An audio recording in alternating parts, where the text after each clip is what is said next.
ویل کېږي چې په یو کلي کې د سلیم په نوم یو سړی اوسېده. سلیم یو مهنتي، خوش اخلاقه او ایمانداره انسان و.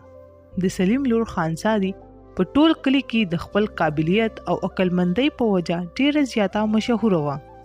د سلیم دا خواهش و چې هغه خپلې لور له یو اعلی تعلیم ورکړي او هغې له ښه مستقبل جوړ کړي. خو د سلیم د سخت مهنت باوجود هم د هغه سره دومره پیسې نه وي چې هغه خانزادي له د ښار په یو ښه کالج کې داخله اخیستې وه. خانزادي بچې، زما ډېر زیات ارمان و چې ته د ښار په یو ښه کالج کې تعلیم حاصل کړې، خو هغه د مشرانو متل دی، وایي تشه لاسه ته مې دشمني نو.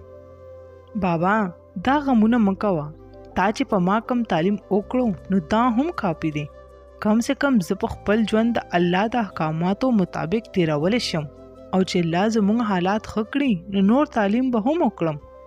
دې خبرې کولو نه پس سلیم په خپل کار کې مشغول شي. سلیم به په کور کې د میزري ټوکرۍ جوړولې او په بازار کې به یې خرڅولې. د خانزادي مورې که دا روټۍ تیاره وي نو مال راوړه چې زه وخورم چې بازار ته ورشم او دا ټوکرۍ وړم. او که نه د خانزادي پلاره چې نن ټوکرۍ خرڅې کړې نو په هغې د کور دپاره سراشن راوړه. زه ډېره ښه ده. د خانزادي مورې په واپسۍ کې به زه د کور دپاره سراشن راوړم. دې خبرې کولو نه پس سلیم روټۍ وخوري او خپلې جوړې کړې شوې ټوکرۍ بازار ته یوسي او په بازار کې یې خرڅول شروع کړي او دغه شان د سلیم نه په بازار کې هغه ټولې ټوکرۍ خرڅ شي.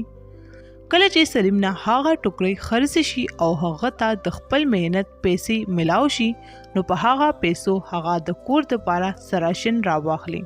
هر کله چې سلیم کور ته راشي نو خپلې ښځې ته وایي، د خانزادي مورې زه نن ډېر زیات ستړی شوی یم. زه لږ ارام کوم چې راپاسم نو بیا به روټۍ وخورم. او په دې ګاډۍ کې هغه راشن پروت دی، هغه بیا راواخله. دغه شان وخت تیریږي او سلیم په کور کې په خپل مهنت سره د میزري نه ټوکرۍ جوړوي او بازار کې یې خرڅوي. یوه ورځ سلیم سره د ټوکرۍ جوړولو دپاره میزري ختم شي او هغه د میزري دپاره ځنګل ته روان شي. هر کله چې سلیم ځنګل ته ورسي نو د هغه نظر په یو غار ولګي چې د هغې نه مختلف قسم رڼاګانې خیږي.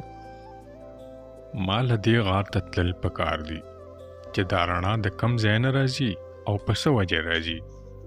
هر کله چې سلیم غار ته لاړ شي نو د هغه نظر په یو کتاب ولګي چې د هغې نه مختلف قسم رڼاګانې خیږي. سلیم هغه کتاب راواخلي. د هغې کتاب د پاسه لیکل شوي وي، خو چونکې سلیم انپړه وي نو هغه لا د هغې لوستل نه ورځي. زه خو نه پوهېږم چې په دې کتاب یې څه لیکلی دي او دا د څه کتاب دی، خو زه خانزادي بچی له به یې وړمه کیدای شي د هغې په کار راشي. سلیم هغه کتاب راوالي او کور ته یې راړي او خانزادي له یې ورکړي. خانزادي بچې، ته دا کتاب وګوره چې دا د څه کتاب دی. بابا دا کتاب تاسو له چېرته و؟ بچې، دا خو ما ته په ځنګل کې په یو غار کې میلاو شو. دې نه مختلف قسمه رڼاګانې ختې.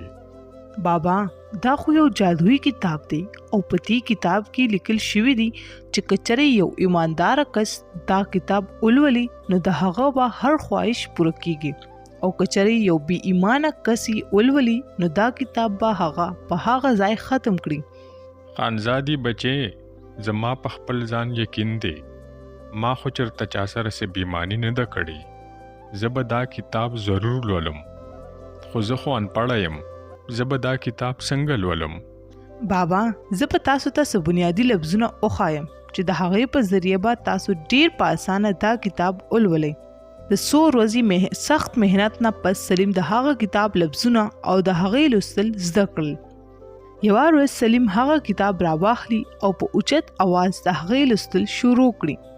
هر کله چې سلیم د کتاب څه حصه ولولي نو د هغه کتاب نه یو اواز راشي، اے ایماندار انسانا، ستا مهنت او ایماندارۍ زه ډېره خوشحاله کړم او زه به نن تاله ستا د ایماندارۍ بدله درکوم. او سمدستي د سلیم په کور کې د مال او دولت انبار ولګي.